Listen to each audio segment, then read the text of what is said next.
wabarakatuh.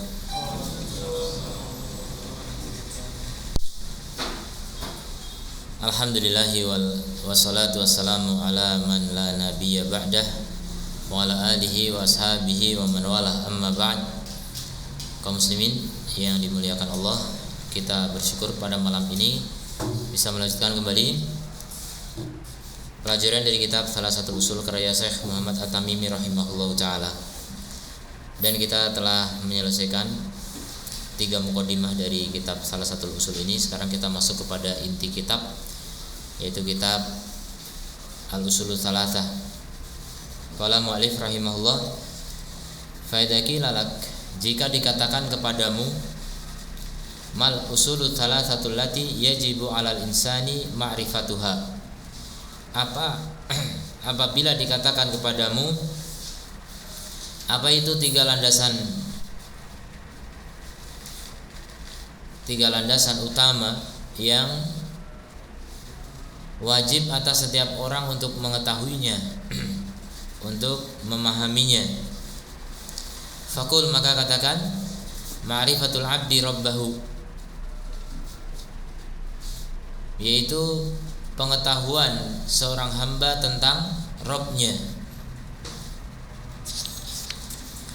wa dinahu, dan agamanya, wa nabiyahu, dan nabinya, Muhammadan sallallahu alaihi wasallam, yaitu Muhammad sallallahu alaihi wasallam. Jadi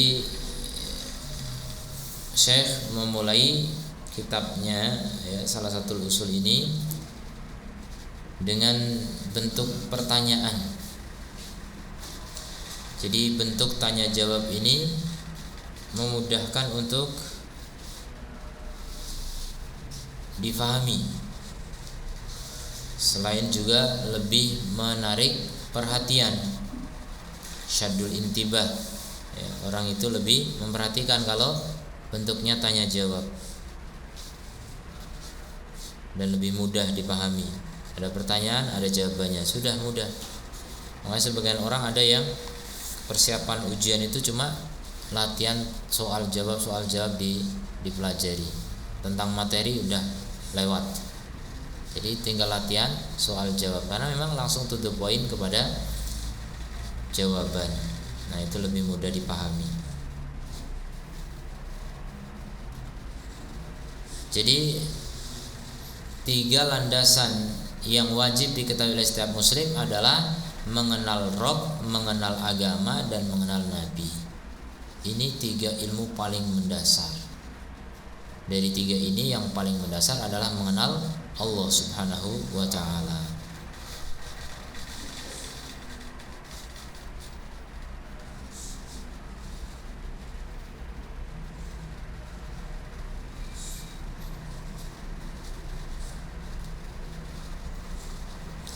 Dan inilah, ya, 3 perkara ini yang akan ditanyakan di ujian akhir nanti. Kita sudah tahu kisi-kisinya, tinggal bagaimana kita mengisinya dengan benar.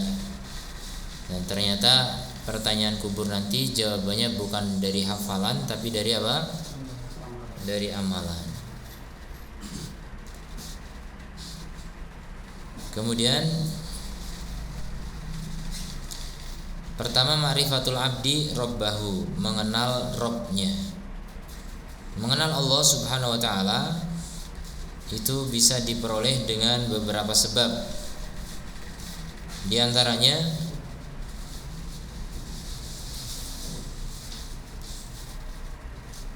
dengan memikirkan makhluk, dengan memperhatikan dan memikirkan makhluk.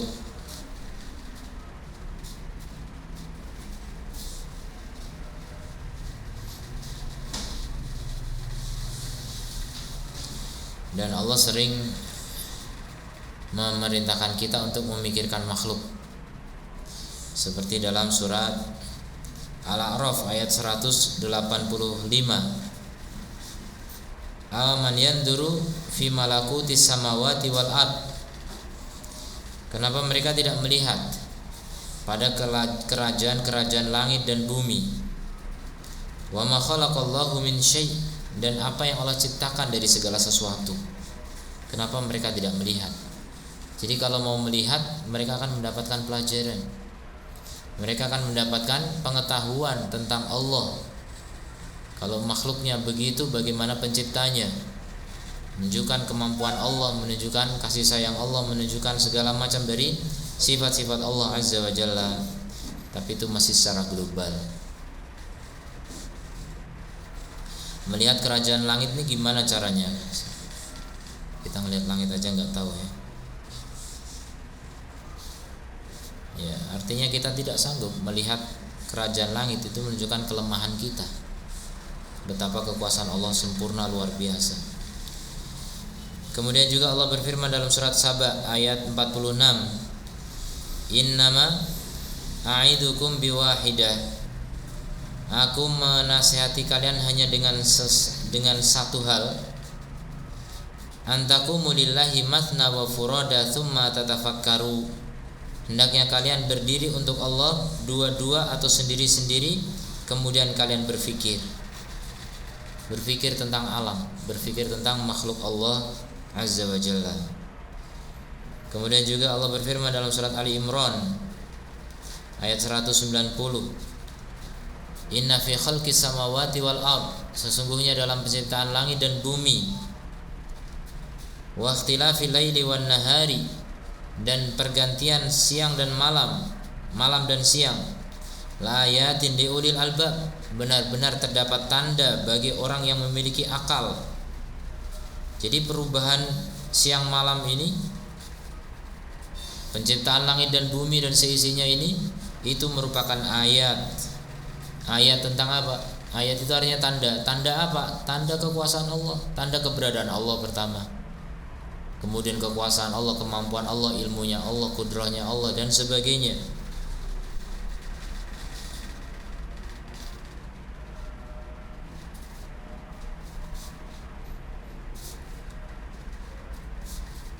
Kemudian Allah berfirman dalam surat Yunus ayat 6, Inna fi ikhtilafil laili wan nahari, sungguhnya dalam pergantian siang dan malam dan siang, wa ma khalaqallahu fis samawati wal ardi, dan apa yang Allah ciptakan di langit dan di bumi, la ayatin liqaumi yattaqun, pasti ada tanda bagi kaum yang bertakwa. Serupa dengan ayat sebelumnya.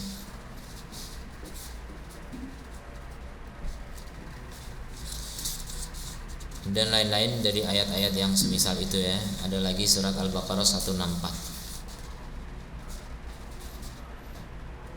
Kemudian sebab yang kedua agar kita bisa mengenal Allah adalah dengan melihat, memikirkan atau mentadabburi ayat-ayat syar'iyyah.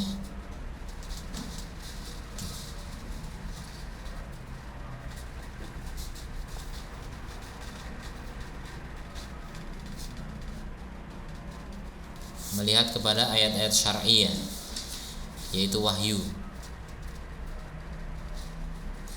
ya, masuk di dalamnya hadis. Melihat ayat dan hadis. Maka kalau orang mau melihat dan memperhatikan ayat dan hadis, dia akan mendapati berita-beritanya semuanya benar. Dia akan mendapati perintah-perintahnya semuanya adil. Semuanya adalah maslahat kebaikan bagi manusia yang sempurna, yang seandainya manusia tidak mengikutinya pasti binasa. Hidup ini menjadi timpang ya ketika orang tidak menerapkan ayat-ayat dan hadis-hadis dari Allah Subhanahu wa taala. Jadi kehidupan dunia pun sudah timpang, apalagi akhirat. Orang tidak akan merasakan kebahagiaan dan ketentraman hakiki kalau tidak mengikuti wahyu. Maka kalau kita mau sukses, sejahtera, hidup bahagia dunia dan akhirat, wajib untuk mengikuti wahyu. Dan kita tidak bisa mengikuti kalau tidak mentadabburi, memahami. Jadi pahami dulu, nanti kita akan kenal Allah di sana. Kita akan kenal keagungan Allah, kebaikan Allah, segala macam tentang sifat Allah. Dan ini pun masih global. Kalau yang berkaitan dengan keindahan syariatnya dan juga kebenaran beritanya. Nah, lebih detail lagi Untuk bisa mengenal Allah yang ketiga, yang kedua tadi dalilnya misalnya surat An-Nisa ayat 82. Surat An-Nisa ayat 82.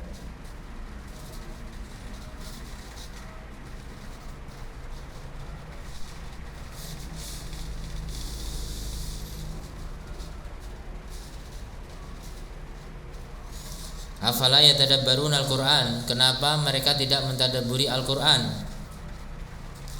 Walau kana min 'indi ghairillahi lawajadu fihi ikhtilafan katsira. Seandainya Quran itu dari selain Allah pasti ada kontradiksi yang banyak. Jadi kalau orang mau mentadabburi Al-Qur'an akan mendapatkan keajaiban yang menunjukkan betapa kuatnya atau betapa hebatnya ilmu Allah Subhanahu wa taala, di mana firman-Nya tidak mengandung kontradiksi. Makanya ada peneliti dari barat yang membandingkan sekian cetakan Quran, sekian ribu cetakan Quran dibandingkan dengan hanya sedikit dari cetakan Bible gitu. Dibandingkan jauh, Quran itu ajaib. Dari sekian cetakan enggak ada beda. Yaitu dari segi itu hanya saja udah orang bisa tercengang gitu, terjaga Quran itu. Apalagi kalau dari segi isinya ya. Dari seginya enggak mengandung kontradiksi sama sekali.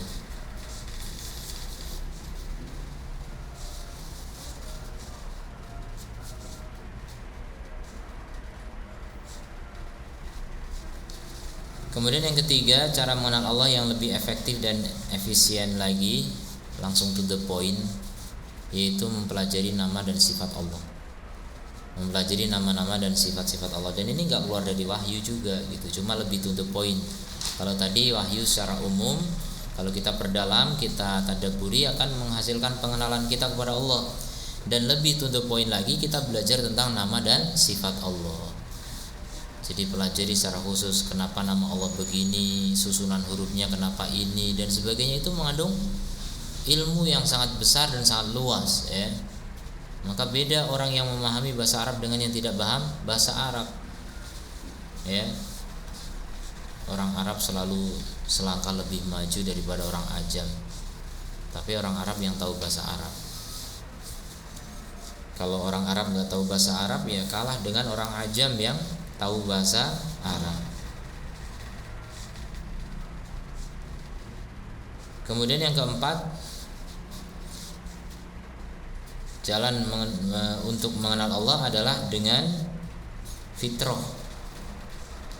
Jadi Allah sudah tanamkan ke dalam fitrah manusia, ke dalam hati manusia.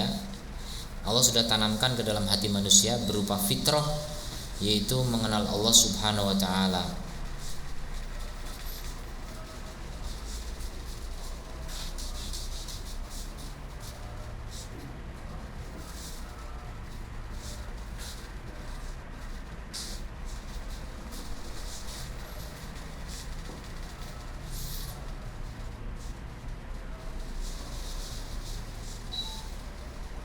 Dan ini juga sifatnya global. Yang paling detail ya tadi asma wa sifat ya.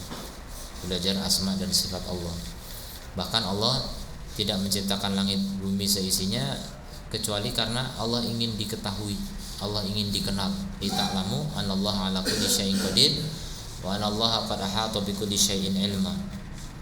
Jadi Allah menciptakan langit yang 7 dan juga bumi yang semisalnya agar kalian tahu bahwasanya Allah begini dan begitu, agar kalian kenal Allah. Itu tujuannya. Maka mengenal Allah ini merupakan prinsip yang paling mendasar dalam hidup. Orang yang hidup tidak kenal Allah itu pasti hidupnya sengsara. Kalau kita ingin hidup mulia, ingin hidup sukses, jaya dunia akhirat, wajib kenal sama Allah dulu. Belajar tentang ma'rifatullah, itu pertama kali. Kemudian wadinahu, dan agamanya.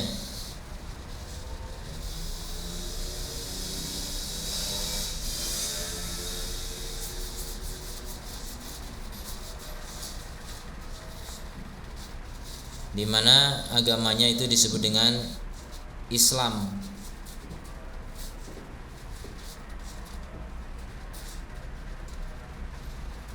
Jadi wajib seorang itu mengenal agama yang Allah turunkan kepada Nabi Muhammad SAW. Kita sudah tahu definisi Islam ya pada mukadimah yang kedua. Apa definisi Islam? Istislamu lillahi bitauhid wal inqiyadu lahu bita'ah wal bara'atu minasyirki wa ahlihi. Nah, itulah agama yang Allah turunkan kepada Nabi Muhammad SAW dan kepada nabi-nabi sebelumnya semuanya. Semua nabi itu agama yang dibawanya adalah Islam. Maka Islam itu ada dua, ada Islam umum, ada Islam khusus. Islam umum adalah Islam yang dibawa oleh semua nabi, itu Islam semua. Islam khusus adalah Islam yang dibawa Nabi Muhammad SAW.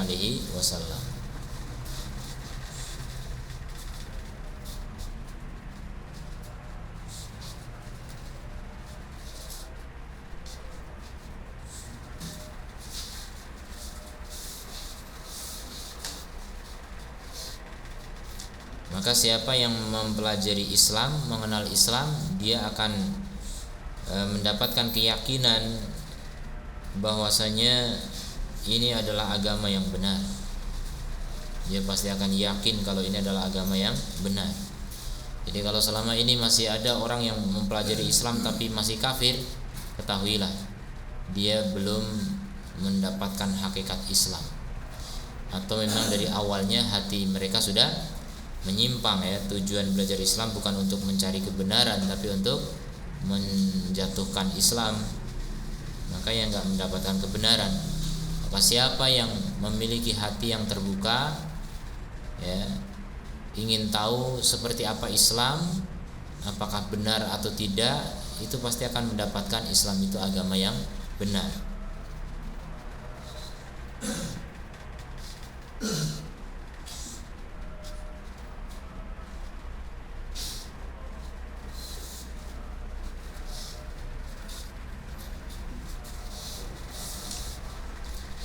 Dan kalau kita benar-benar mendalami Islam ini sesuai yang diajarkan Rasul, yaitu as-sunnah, maka kita akan mendapati bahwa Islam itu berada di satu lembah, sementara kaum muslimin di lembah yang lain, jauh.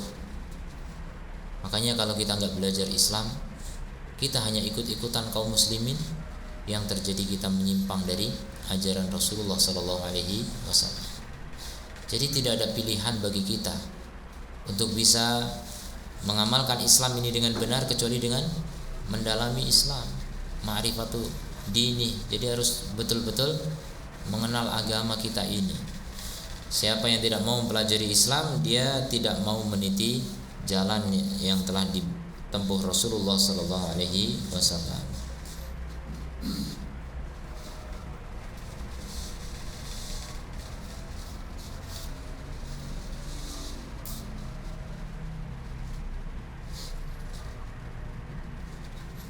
Ulama ada yang mengatakan kalau kita bandingkan ya sekarang kehidupan kaum muslimin di sebagian negeri, dia akan merasakan seakan-akan bukan di negeri Islam.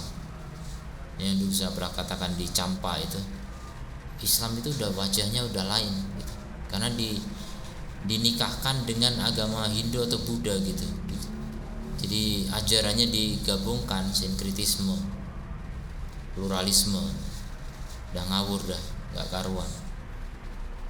Dan itu juga tanpa sadar di negeri kita pun begitu sebenarnya ya. Banyak ajaran dari luar Islam yang dimasukkan ke dalam Islam, dan itu yang lebih populer daripada yang dibawa oleh Rasulullah SAW. Kita mau mengenal ajaran Rasul ini agak susah payah sekarang. Dimana ya bisa ketemu ajaran Rasul, itu nggak gampang. Ada orang yang belajar kesana kemari, mengembara dari guru ke guru, nggak ketemu juga yang bersumber dari Rasulullah. Banyak yang ditemui malah ajaran-ajaran yang dari luar Islam, yang namanya tahlilan, acara kematian, kemudian perayaan-perayaan, itu rata-rata bukan dari Islam. Bahkan dzikir, sholawat, sholat, itu banyak yang bukan dari Islam, banyak sekali. Nah, orang kalau tidak belajar Islam tidak akan tahu ya. Jadi hidup hari ini kalau nggak mau belajar, berarti sengaja untuk menjerumuskan diri dalam kebinasaan.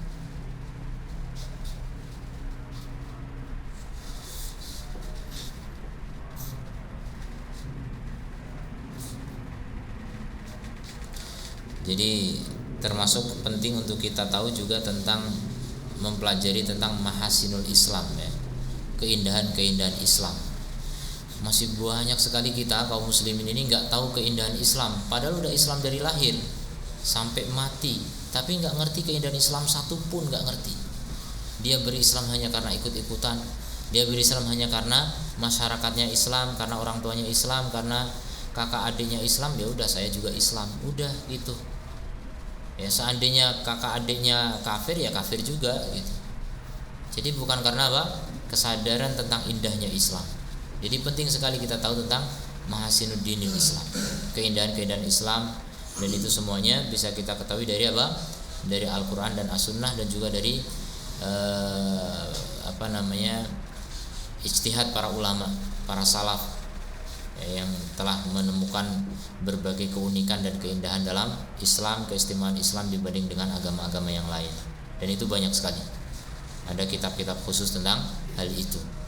Dan penting kita untuk tahu itu ya, agar kita semakin mantap dan yakin dalam menjalankan agama ini. Ini agama istimewa ya.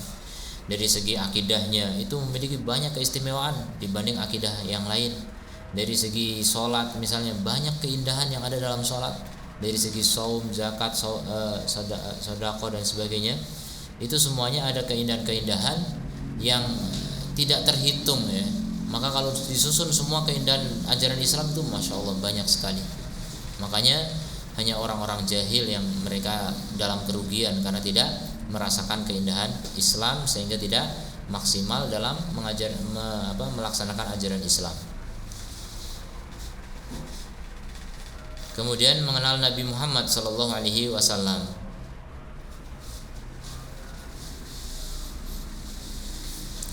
Dan jalan untuk bisa mengenal Nabi Muhammad sallallahu alaihi wasallam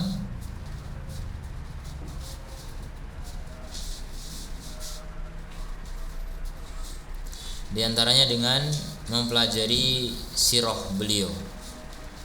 Sirah itu berarti perjalanan hidup. Dari kata sair artinya perjalanan. Perjalanan hidup beliau sejak sebelum lahir bahkan kita perlu tahu itu. Zamannya seperti apa. Bahkan ulama kalau menulis tentang biografi seseorang itu ada latar belakang politik di tempat kelahirannya dan sebagainya. Itu berpengaruh dengan kehidupan seseorang.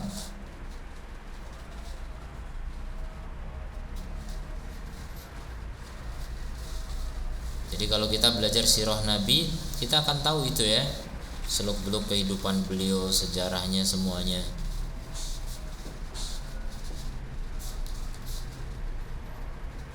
Kemudian juga mempelajari tentang akhlak beliau. Mempelajari akhlak beliau, dan ini semuanya digali dari hadis-hadis Nabi SAW dan juga Al-Quran. Bahkan ya, Al-Quran juga menjelaskan bagaimana Nabi SAW. Jadi mempelajari sirah, kemudian mempelajari akhlak beliau dari hadis dan Quran dan hadis.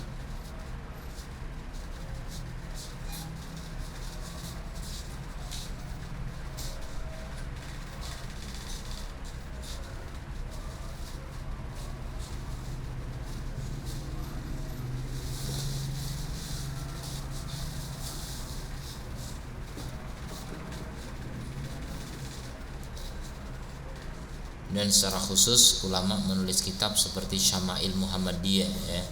Syama'il Muhammadiyah itu berarti belajar tentang karakteristik Nabi dan juga keutamaan beliau ya, yang dikumpulkan oleh ulama dari ayat maupun hadis-hadis Nabi sallallahu alaihi wasallam.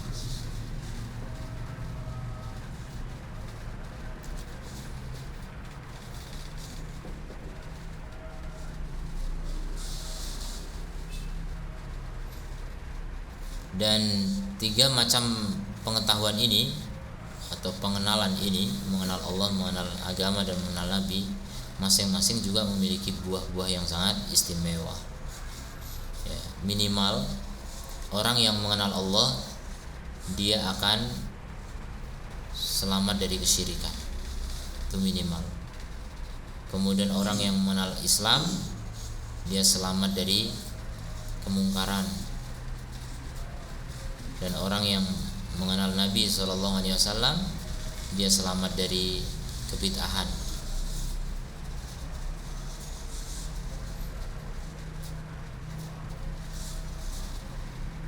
Kalau ada orang yang hafal sirah nabawiyah tahun-tahun dan sebagainya, sejarahnya gitu, tapi kalau masih bid'ah juga, itu sebenarnya belum kenal Nabi.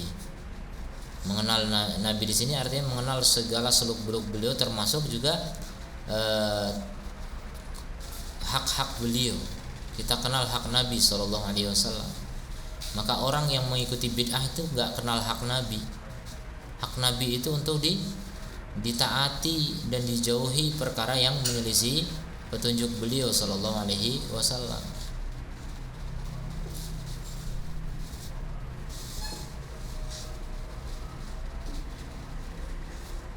Kemudian faidaki lalak, jika dikatakan kepadamu man rabbuk, siapa Rabb kamu?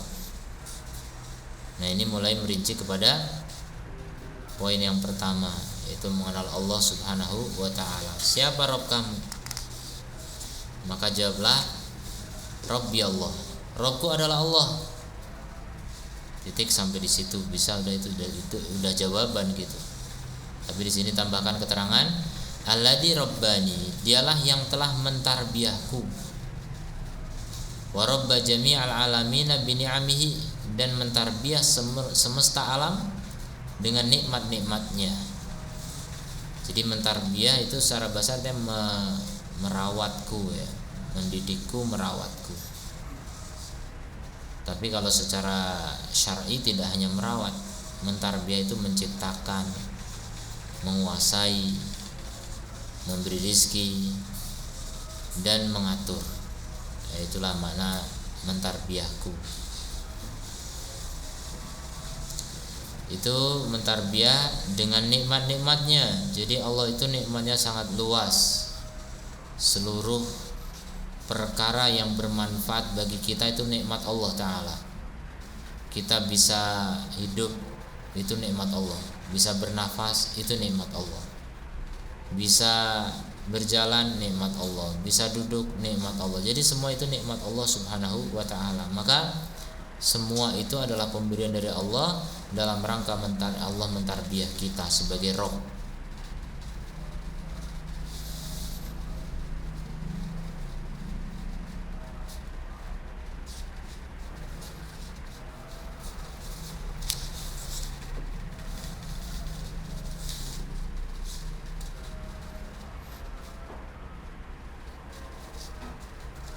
Jadi dari perkataan Syekh di sini,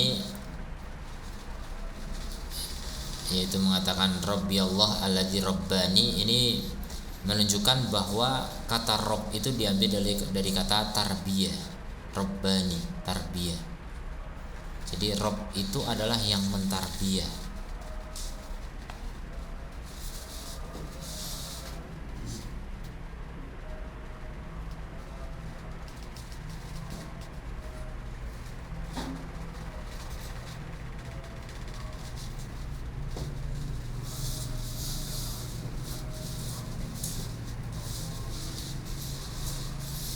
Sebagaimana perkataan Firaun pada Musa, faman rabbukuma ya Musa, siapa Rabb kalian berdua wahai Musa? Berdua maksudnya dengan Harun. Qala rabbuna alladzi a'ta kulla syai', Rabb kami itu yang memberikan segala sesuatu, memberi nikmat-nikmat, ya, segala sesuatu khalqahu kepada makhluknya, tsumma hada, kemudian memberi hidayah. Itu surat Toha ayat 49-50.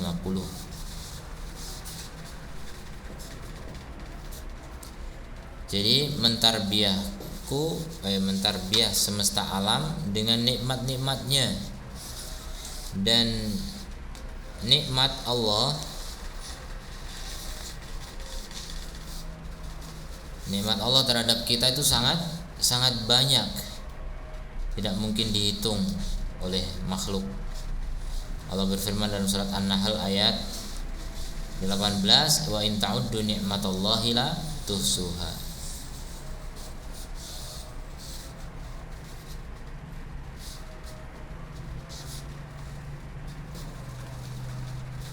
Kemudian Syekh melanjutkan, wa huwa ma'budi, dan dialah sesembahanku. Laisa li ma'budun siwahu, tidak ada bagiku sesembahan selainnya. Ini menunjukkan bahwa seorang yang telah mengakui Allah sebagai Rabb, maka dia wajib menjadikan Allah sebagai ilah, sebagai sesembahan, ma'bud. Jadi tauhid uluhiyah itu merupakan konsekuensi dari tauhid rububiyah, atau tauhid rububiyah berkonsekuensi kepada tauhid uluhiyah. Adapun tauhid uluhiyah mutadamminun tauhid rububiyah. Tauhid uluhiyah otomatis mengandung tauhid rububiyah. Kalau orang punya rububiyah belum tentu punya uluhiyah, tapi kalau udah punya uluhiyah pasti sudah rububiyah. Laisa li ma'budun wa huwa ma'budi, dialah sesembahanku, laisa li ma'budun siwahu, tidak ada bagiku sembahan kecuali dia. Ini seperti kata la ilaha illallah, laisa li ma'budun siwahu. Dan dalilnya adalah firman Allah Ta'ala, alhamdulillahi rabbil alamin, segala puji bagi Allah Rabb semesta alam.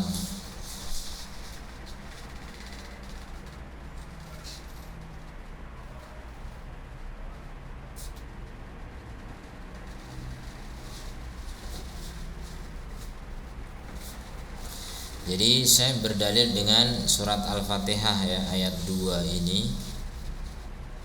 Berarti ini menganggap Bismillahirrahmanirrahim itu ayat pertama. Jadi dengan ayat Alhamdulillahirabbil alamin ini saya berdalil tentang apa? Tentang Allah itu Rabb semesta alam. Allah itu Rabb semesta alam. Namun kalau kita teliti lebih dalam tentang ayat ini, sebenarnya ayat ini mengandung 3 macam tauhid. Ayat ini mengandung 3 macam tauhid yang telah kita pelajari kemarin ya. Tauhid apa saja? Rububiyah, uluhiyah, dan asma wa sifat. Coba sekarang diambil dari Alhamdulillahirabbil alamin, itu 3 macam tauhid. Gimana cara mengambilnya? Mana yang menunjukkan tauhid rububiyah? Rabbi. Kata Rabbi itu berarti rububiyah. Yang mengandung uluhiyah? Alhamdulillah. Apa? Alhamdulillah. Ada enggak yang lebih tepat?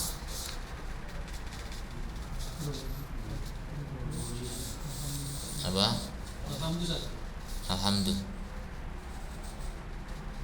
Ada enggak yang lebih tepat lagi? Apa? Ya, lillah, Allah.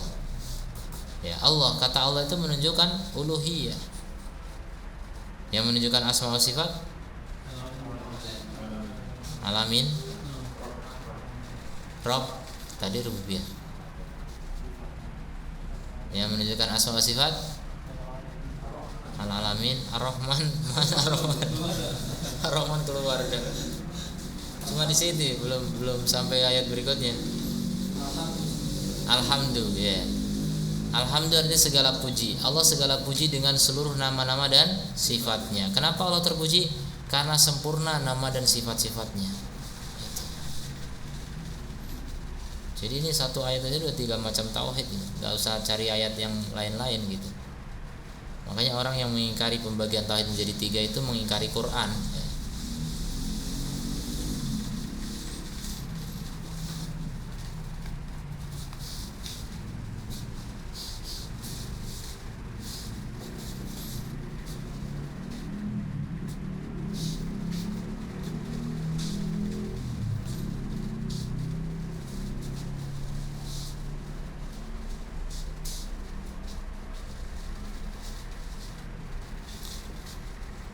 Kemudian wa kullu ma siwallahi alam, dan semua selain Allah itu adalah alam. Rabbil alamin. Apa itu alam? Semua selain Allah itu alam.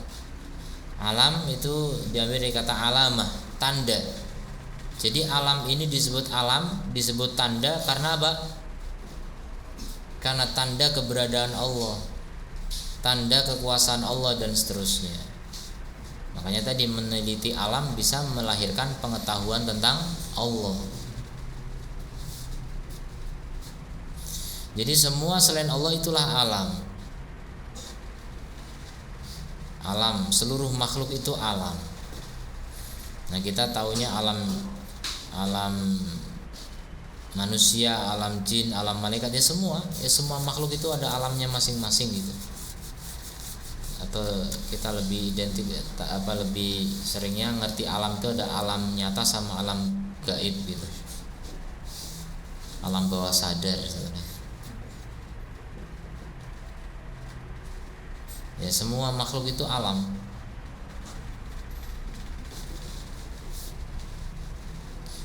Wa ana wahidun min dalikal alam, dan aku salah satu dari alam itu. Nah, itu kalau kita renungkan, kita ini kerdil, kecil. Kita salah satu dari alam semesta yang begitu megah dan luar biasa, begitu besarnya, begitu banyaknya. Kita cuma satu. Kita hanya butiran debu, bahkan lebih kecil dari debu. Kalau dilihat dari antariksa kita nggak kelihatan. Kecil sekali kita ini. Kok yang kecil begini kok bisa sombong gitu? Gimana itu ceritanya? Dari mana asal usul sombong ini? Kita cuma salah satu dari alam itu.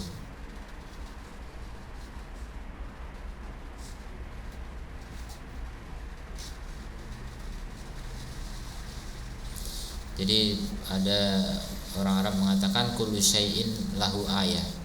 Segala sesuatu itu adalah ayat bagi Allah. Tadullu ala annahu wahid, yang menunjukkan bahwasanya Allah itu Maha Esa. Jadi nggak mungkin alam ini ada dua penguasa, nggak mungkin.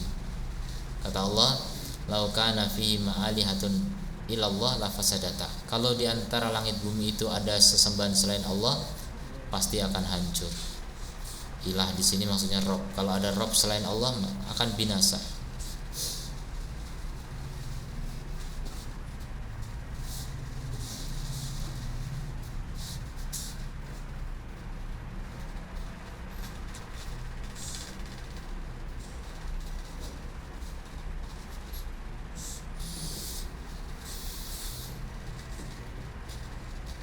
Jadi kita mengakui hanya salah satu dari alam semesta yang begitu megah dan luas, yang begitu besar, yang kita punya tugas mulia, yaitu untuk mengesahkan yang menciptakan alam ini. Fa idza qila laka bima arafta rabbak. Sekarang kalau dikatakan kepadamu dengan apa kamu mengenal Rabb kamu, maka katakan dengan ayat-ayatnya dan makhluk-makhluknya.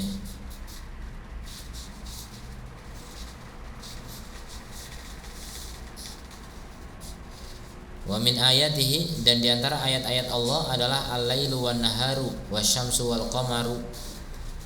Ini juga makhluk, ini juga alam.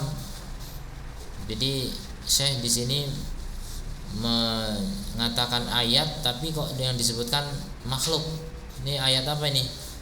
Ini disebut dengan ayat kauniyah. Dan ayat kauniyah itu makhluk. Kalau ayat syariah itu kalamullah.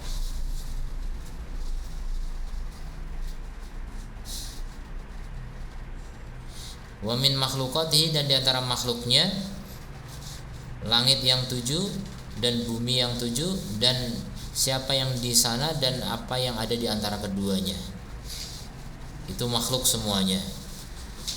Nah, kira-kira matahari bulan masuk nggak di dalam makhluk? Masuk ya. Kenapa dipisahkan? Kenapa kalau yang matahari bulan ini disebut ayat, tapi kalau langit bumi seisinya disebut makhluk? Kenapa dibedakan?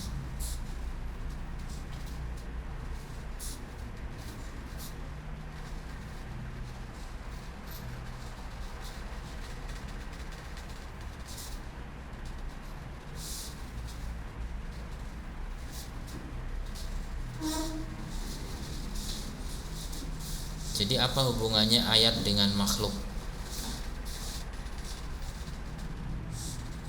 Berdasarkan ini, ayat dengan makhluk apa hubungannya?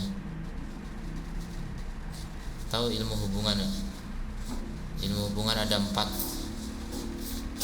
Nah, saya pernah sampaikan kalau nggak salah ya. Saya gambar di sini. Yang diagram Venn ada 4. Iya, umum khusus itu. Di mana Anda mendapat? Di sini kan? Yang ada papan tulis cuma di sini. Iya, dakwah tauhid. Karena yang ada papan tulis cuma di sini. Saya ngajarin tempat lain nggak pakai papan tulis. Ilmu hubungan itu ada 4. Pertama, sinonim, persamaan kata. Yang kedua, tabayun, tidak sama sama sekali. Yang ketiga, umum khusus mutlak. Yang keempat, umum khusus dari satu sisi. Udah itu sudah saya sampaikan. Maka kalau di sini ayat dengan makhluk itu hubungannya umum khusus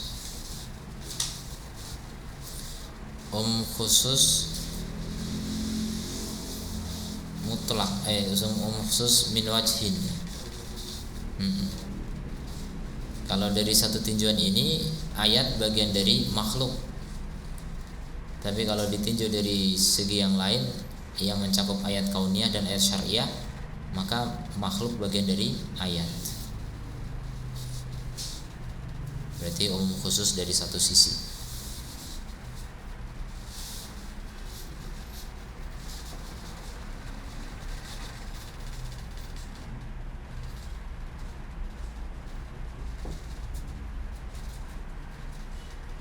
Jadi kenapa saya memisahkan antara ayat dengan makhluk di sini? Pertama, karena Allah memisahkan itu di dalam Quran. Jadi saya hanya mengikuti istilah dalam Quran. Allah membedakan, ya, wa min ayatihi gitu kan. Itu nanti dalilnya dibawakan. Kemudian Allah menyebutkan makhluk yaitu langit bumi seisinya. Jadi dibedakan. Kemudian alasan yang kedua, kenapa di sini ayat dengan makhluk dibedakan? Karena ayat itu dari segi maknanya artinya tanda. Jadi yang lebih menunjukkan kepada Allah. Jadi ini 4 macam ini, malam, siang, matahari dan bulan, itu lebih menunjukkan kepada Allah, lebih jelas daripada langit bumi dan seisinya. Kenapa kok lebih? Karena itu berubah. Sesuatu yang berubah atau berganti atau bergerak itu lebih menunjukkan kepada Allah dibanding yang diam. Diam kan kadang-kadang orang nggak sadar kalau itu ada sesuatu gitu. Tapi kalau bergerak orang lebih peka, lebih memperhatikan. Gitu. Jadi itu dari sisi itu matahari, siang, malam itu disebut ayat karena lebih menunjukkan kepada Allah. Kenapa? Karena dia bergerak, berubah.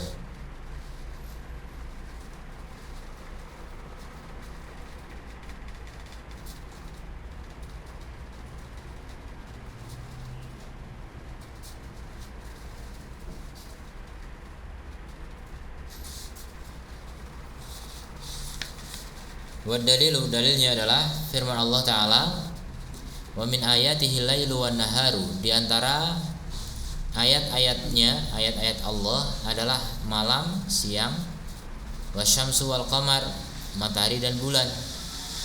Jadi itu semua cuma ayat Allah. Maka kata Allah, la tasjudu lisyamsi wala lil qamari, maka jangan sujud kepada matahari, jangan juga kepada bulan. Jangan juga sujud kepada siang dan malam. Siang malam nggak bisa disujudi ya. Karena itu cuma tanda. Tapi apa? Wasjudu lillah, sujudlah kepada Allah yang ditandai, yang yang menciptakan mereka. Wasjudu lillahi alladzi khalaqahunna, yang menciptakan mereka semua. In kuntum iyyahu ta'budun, jika memang kalian hanya kepada Allah dalam beribadah. Jadi ayat ini belum dipahami oleh orang Jepang. Ya antum perlu dakwah ke Jepang sana, sampaikan ayat ini. Kasihan mereka nyembah matahari, cerdas-cerdas tapi kok nyembah matahari, kan kasihan ya. Cerdas dari ilmu dunia, kita kalah, banyak kalahnya. Tapi kenapa kok malah nyembah matahari, kan bodoh banget gitu kan. Matahari kok disembah, wong itu cuma tanda kok. Tapi ketahuilah orang Jepang gak sebodoh itu. Mereka menyembah matahari bukan menganggap matahari yang menciptakan alam, bukan. Tapi mereka menyembah matahari hanya sebagai tanda juga. Sebenarnya mereka menyembah pencipta alam, cuma gak ngerti. Ya, matahari cuma simbolnya saja gitu. Makanya Allah tegaskan di situ, in kuntum iyyahu ta'budun, jika memang kamu hanya beribadah kepada Dia. Siapa Dia? Pencipta alam itu.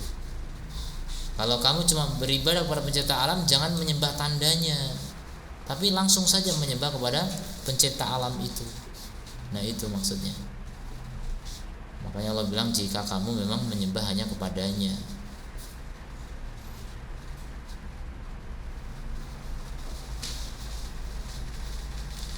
Jadi tanya sana orang Jepang, apa kalian meyakini bahwa matahari ini pencipta alam semesta? Enggak, mereka enggak meyakini itu. Tapi mereka hanya menjadikan itu simbol saja ya. Mereka menyembah alam sebenarnya. Dan mereka enggak ngerti ya, sebagian mereka menyembah alam, ada mungkin menyembah pencipta alam, tapi siapa enggak tahu gitu. Yang jelas hidayah enggak sampai. Tapi secara fitrah itu pasti orang mengakui alam ini ada penciptanya, itu fitrah.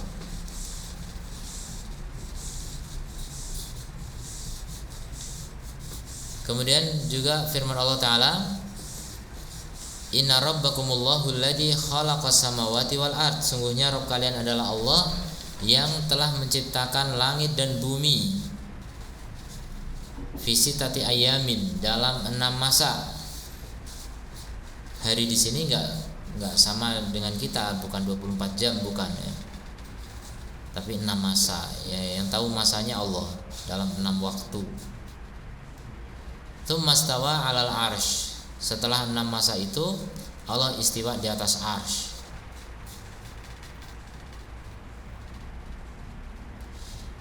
Kenapa Allah menciptakan langit bumi dalam 6 masa ini, dalam 6 hari ini? Padahal Allah bilang kun langsung jadi bisa. Kenapa coba? Allah mencintai proses. Kalau Allah mencintai proses, kenapa yang lain-lain diciptakan dengan kun?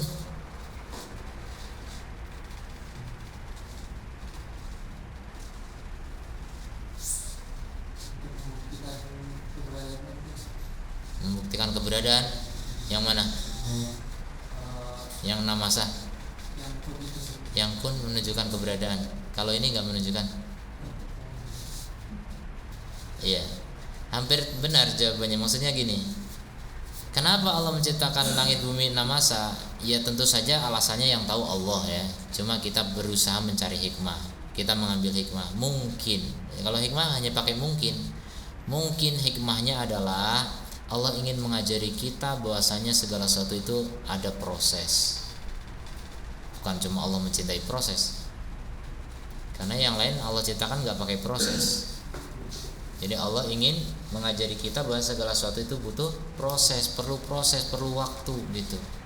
Kalau Allah mau bilang kun aja udah jadi, tapi Allah ingin mengajari kita bahwa segala sesuatu itu butuh proses. Kalau kita kan pakai kun nggak bisa. Kalau kita semuanya pakai proses. Nah Allah saja yang bisa pakai kun, ini nggak pakai kun nggak langsung jadi gitu, tapi pakai waktu gitu. Biar kita belajar dari situ bahwasanya untuk meraih sesuatu itu harus ada proses, harus ada usaha, harus ada ikhtiar, harus ada rintangan, hambatan, gangguan itu selalu ada kalau manusia ya. Kalau Allah sih nggak ada gangguan. Jadi biar kita menjalani hidup itu tidak instan, tidak kun fayakun gitu, tidak ujuk-ujuk sukses gitu, nggak ada. Semuanya harus dengan proses.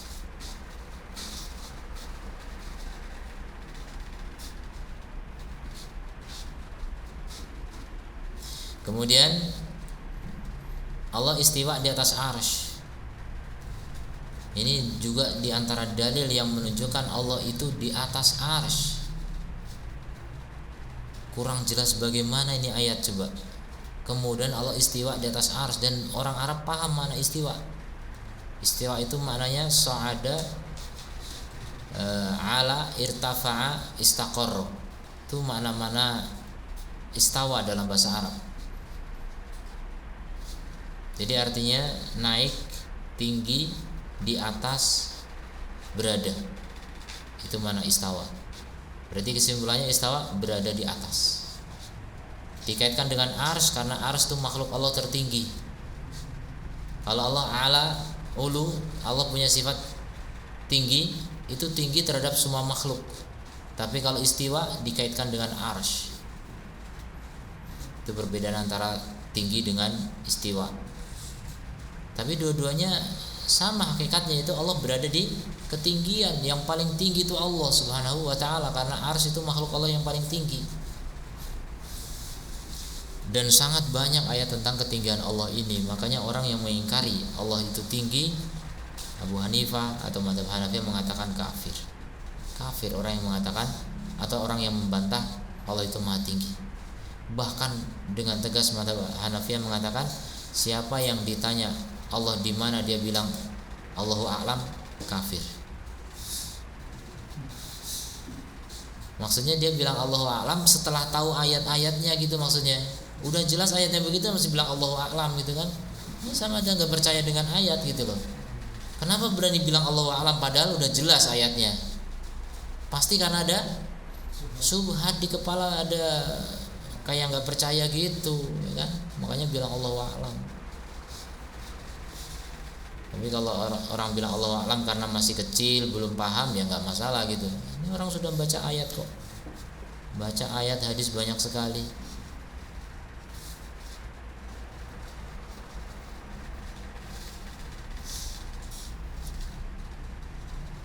Kemudian yughshil laila an-nahara. Allah menutupkan malam kepada siang. Jadi malam itu disebut libasa, pakaian yang menutupi siang dengan gelap. Kegelapan itu menutupi sesuatu. Makanya ya malam itu saat yang nyaman untuk istirahat karena tersembunyi, gelap dan sebagainya.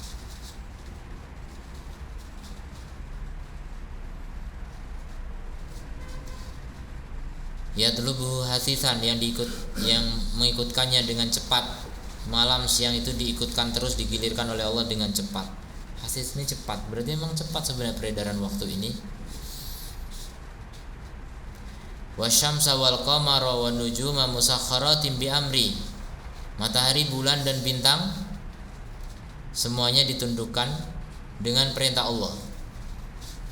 Jadi mereka beredar tanpa bukan dengan sendirinya. Mereka tuh berjalan pada orbit ya, nggak pernah bergeser dari orbit itu. 0,0 sekian derajat saja bergeser itu hancur alam semesta. Semua dihitung dengan detail dan rapi. Makanya orang mempelajari fisika antariksa ya, fisika makro, itu tercengang pasti. Ini nggak mungkin beredar tanpa ada yang ngatur, nggak mungkin. Itu kalau orang mau membuka hati itu pasti beriman gitu. Bagaimana alam bisa ngatur dirinya sendiri? Nggak mungkin, mustahil. Kok bisa rapi begitu gitu? Itu yang udah ada yang rapi begitu, ada nanti yang komet. Komet ini ngawur jalannya, tapi nggak tabrakan juga gitu. Luar biasa aturan Allah Subhanahu wa ta'ala.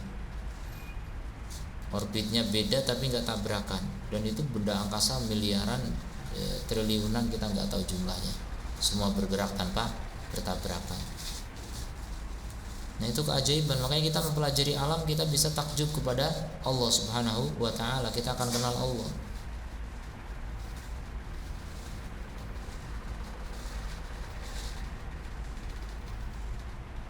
Dan semua ditundukkan dengan perintah Allah.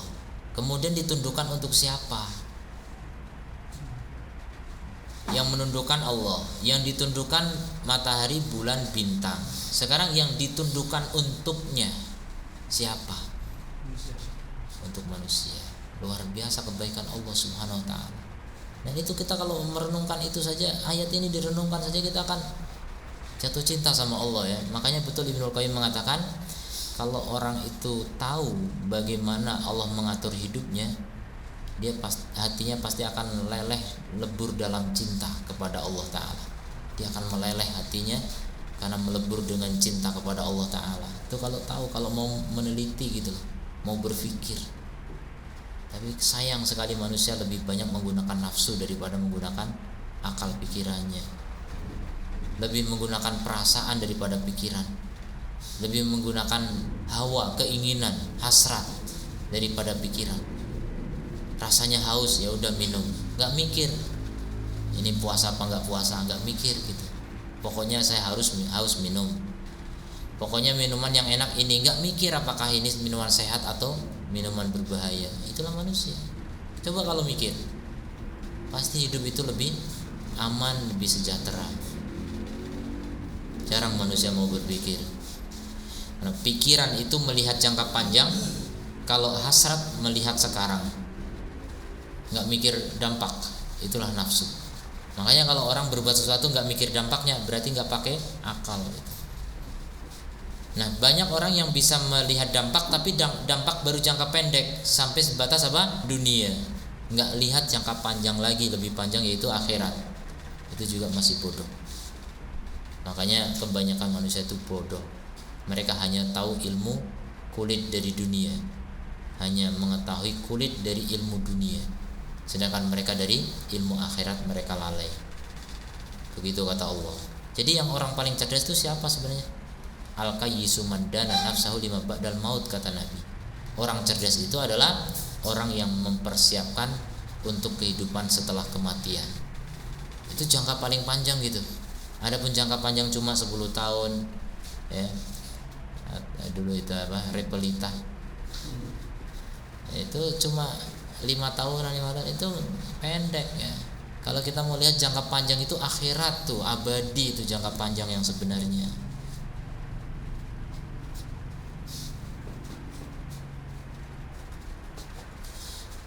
Jadi itu dengan perintah Allah. Maka kemudian Allah tegaskan, ala lahul khalqu wal amru, ketahuilah hanya milik Allah penciptaan dan perintah.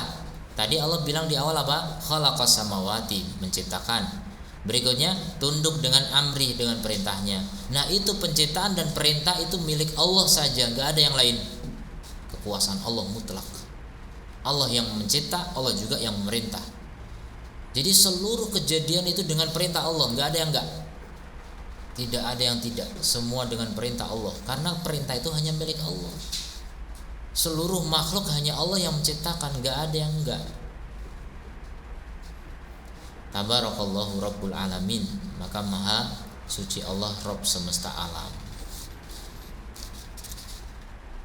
Ini kalau mau mendalami lagi ayat ini, masih panjang cerita ayat ini ya.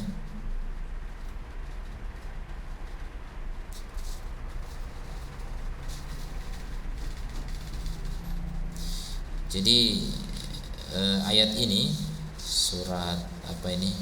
Al-A'raf ayat 54 itu mengandung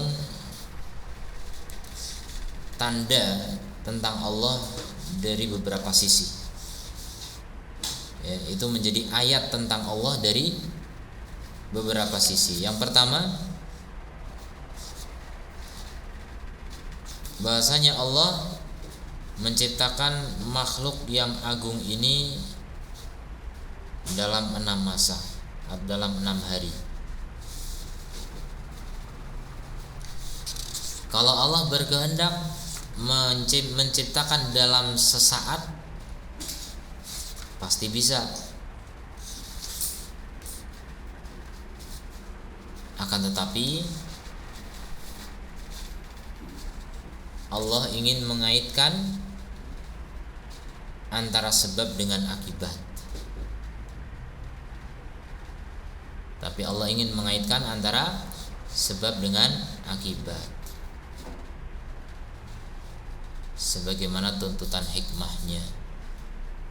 Jadi hikmah Allah yang berlaku pada alam semesta ini adalah hukum sebab akibat. Kita nggak bisa kun fayakun. Semua yang kita alami adalah hukum sebab akibat. Jadi kalau ingin pandai ya belajar, nggak bisa tiba-tiba kun langsung cerdas gitu, nggak bisa. Itu menghayal namanya. Kalau menghayal bisa aja ya kan. Pengen kaya kun langsung kaya. Saya kalau punya duit 1 miliar kamu saya kasih 0,5 miliar. Menghayal. Bahkan bilang kalau saya punya 1 miliar aku berikan kamu semua. Lah terus buat kamu mana? Aku menghayal lagi. Ya udah, menghayal mah nggak ada batasnya, terserah gitu.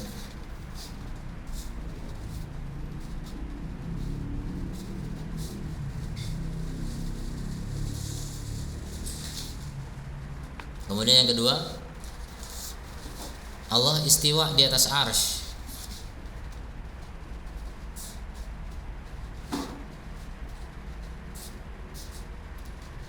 Dan ini adalah tanda kesempurnaan kekuasaannya. Dan ini adalah tanda kesempurnaan kekuasaannya.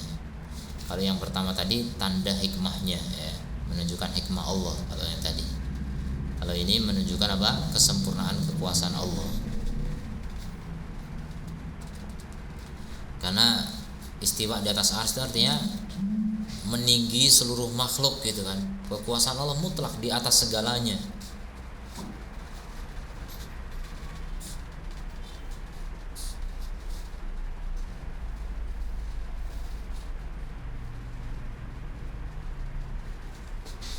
Kemudian yang ketiga, Allah menutupkan malam kepada siang.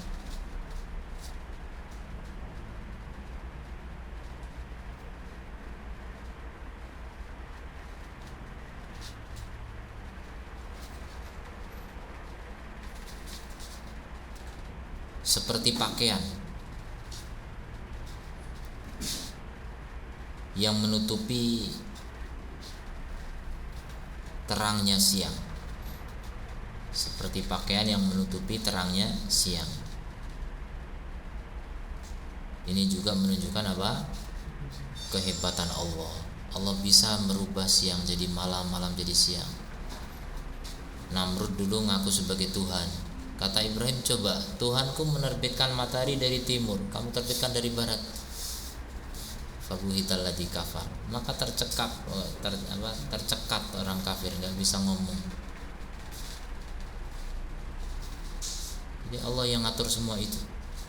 Kemudian yang keempat, Allah menjadikan matahari, bulan dan bintang tunduk dengan perintahnya.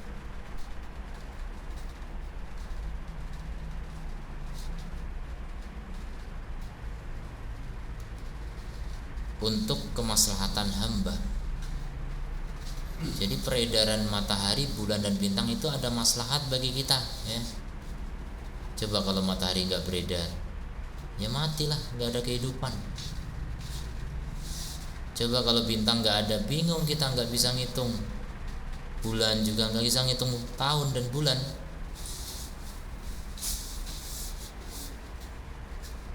Jadi itu maslahat bagi hamba. Ini juga menunjukkan kebaikan Allah. Yang kelima,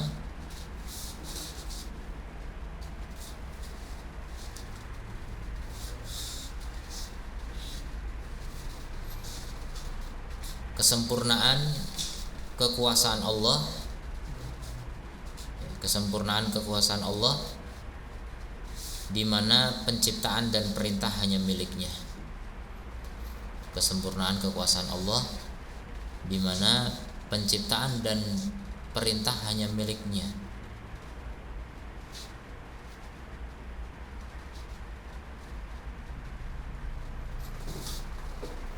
Kemudian yang keenam, kesempurnaan rububiyahnya terhadap semesta alam. Kesempurnaan rububiyahnya terhadap semesta alam. Nah itu semuanya menunjukkan apa? Ayat bagi Allah. Itu menunjukkan ayat bagi Allah Ta'ala.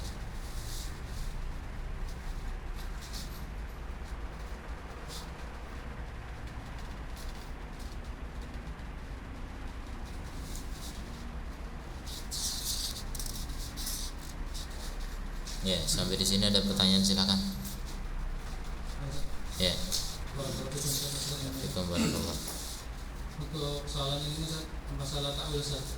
Apakah ada ayat-ayat suci Al-Qur'an yang bisa ditakwil atau hadis-hadis? Masalah ini takwil mana takwil? Yang seperti al-ars ini. Ya, di atas ars. Ditakwilkan bagaimana? Mau ditakwilkan gimana? Iya, maksudnya dalam Al-Qur'an di dalam Islam itu apakah ada gitu yang takwil di dalam ayat? Apakah ada takwil? Tergantung ya, takwil itu banyak makna.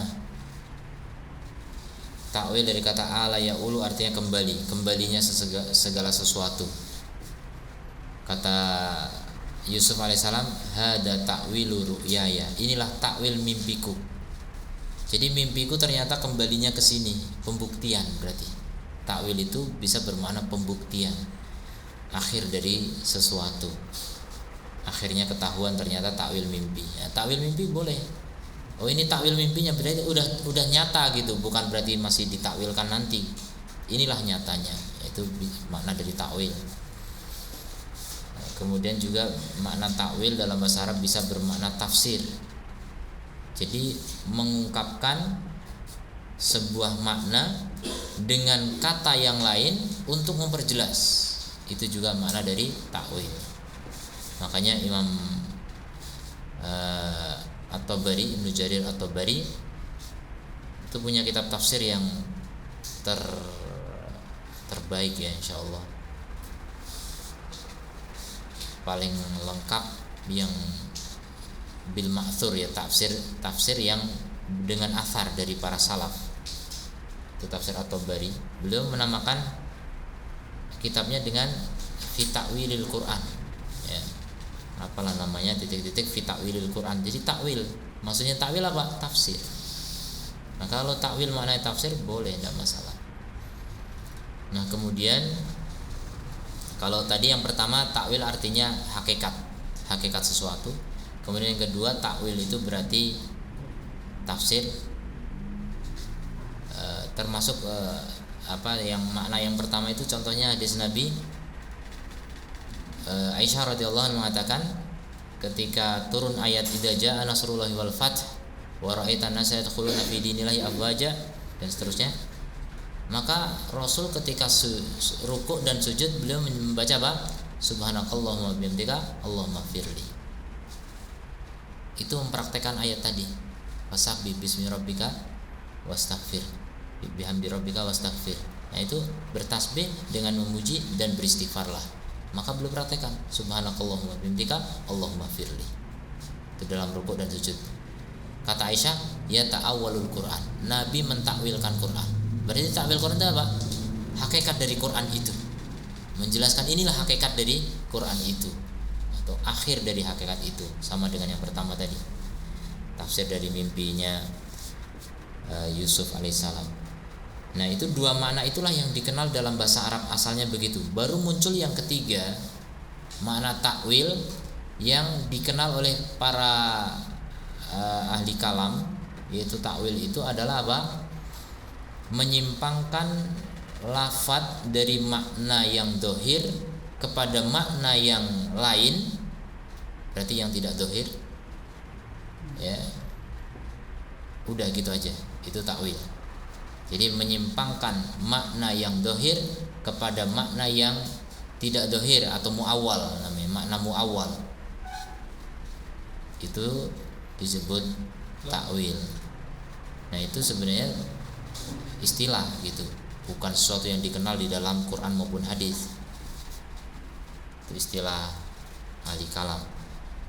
Nah, maka kalau takwil dengan makna yang ketiga ini, hukumnya gimana? Hukumnya kembali kepada caranya. Dengan cara apa dia menyimpangkan makna? Kalau menyimpangkan makna itu dengan dalil, maka ini seperti tafsir. Jadi menyimpangkan makna yang dohir kepada makna yang lain, tapi dengan dalil, itu namanya tafsir.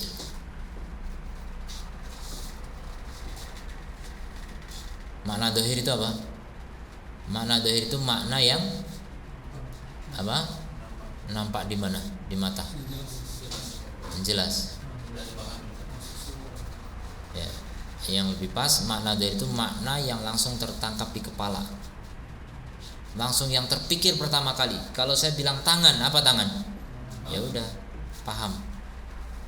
Maka tangan itu makna dhahir. Nah, ketika di Al-Qur'an ada kata tangan, tangan Allah, ya udah dhahir tangan ya tangan. Ya jangan bilang tangan begini, tangan Allah ya tangan Allah, enggak tahu kayak apa. Tapi kita tahu makna tangan. Itu dhahir. Cuma mereka takwil. Enggak, maksudnya kekuasaan. Nah, itu namanya takwil. Itu disimpangkan kepada makna lain. Boleh enggak? Tergantung. Ada dalilnya enggak? Mana dalilnya kalau tangan Allah maksudnya kekuasaan Allah?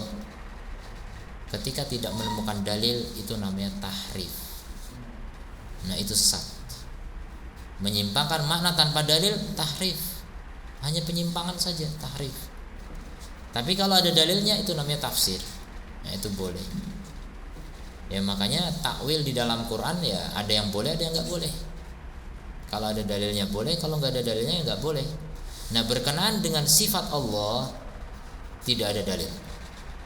Semua sifat Allah yang ditakwilkan itu semuanya tidak ada dalil. Ya.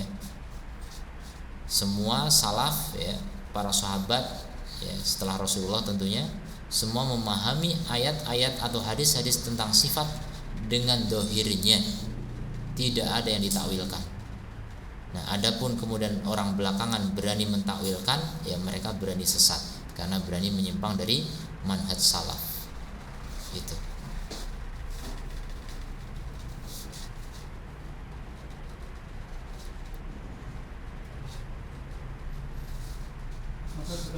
Yeah. Untuk ini saat imam yang apabila imam membacakan rahmat, terus apakah makmumnya boleh disunahkan untuk membaca itu Ustaz? Atau seperti apa Ustaz? Membaca apa? Yang di itu apa? Alaihissalam kami hakim Allah masih bisa menyesir itu. Apakah boleh makmumnya menjawab apabila seorang imam membacakan ayat-ayat rahmat itu? Pak, makmumnya dengan menggunakan bacaan itu Ustaz? Apakah ada Ustaz? Apa tadi contohnya? Emang baca apa? Alaihissalam Biakamil hakimin. Itu bukan ayat rahmat. Ya, gini, masalah orang yang sedang sholat ketika mendengar ayat atau membaca ayat tentang rahmat, dia minta rahmat. Mendengar surga minta surga, mendengar neraka berlindung dari neraka, mendengar atau membaca ayat tasbih dia bertasbih, itu boleh. Itu diajarkan Rasulullah sallallahu alaihi wasallam. Tapi kalau tentang alaihissallahu bi ahkamil hakimin, ini bukan ayat rahmat, bukan ayat adab, bukan ayat tasbih, ya. Ini pertanyaan. Bukankah Allah hakim yang paling adil gitu? Allah alam, saya nggak tahu apakah ada dalil tentang harus menjawab itu atau enggak, saya nggak tahu. Wallahu alam. Tapi secara umum Nabi ketika sholat itu begitu. Jadi ketika ada surga beliau minta surga, berhenti dulu minta surga. Ketika membaca ayat neraka berhenti dulu berlindung dari neraka. Ketika membaca ayat tasbih beliau berhenti dulu untuk bertasbih, dan begitu. Jadi bacaan Rasul begitu dalam sholat. Berarti boleh hukumnya. Kalau cuma mendengar ya boleh juga, cuma ya jangan lama-lama, maksudnya lanjut dengerin lagi gitu. Boleh-boleh saja. Cuma kalau yang barusan Allah alam saya nggak tahu.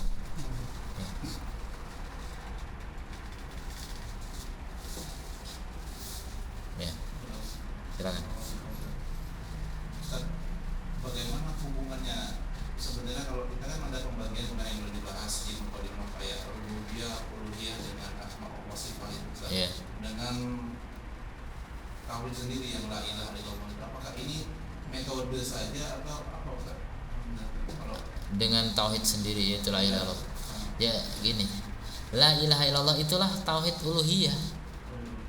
Jadi la ilaha illallah itu cuma tauhid uluhiyah. Makanya kalau ditanya apa dakwah Rasul uluhiyah? Rasul itu cuma ingin menegaskan uluhiyah. Kenapa? Karena orang Quraisy sudah punya rububiyah. Jadi mereka tentang rububiyah bukan disuruh yakini Allah itu pencipta kita, enggak. Allah cuma nanya, takrir, menegaskan. Ya. Allah cuma menegaskan bahasanya Allah lah pencipta langit dan bumi, seperti dalam itu ya Yohanes gimana? Ubudu rabbakum, wahai manusia, ibadahilah Rob kalian. Jadi kalian sudah punya Rob, kalian sudah tahu Rob gitu.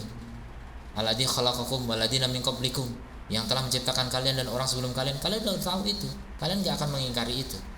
Cuma kalian masalahnya belum menyembah Rob itu secara langsung.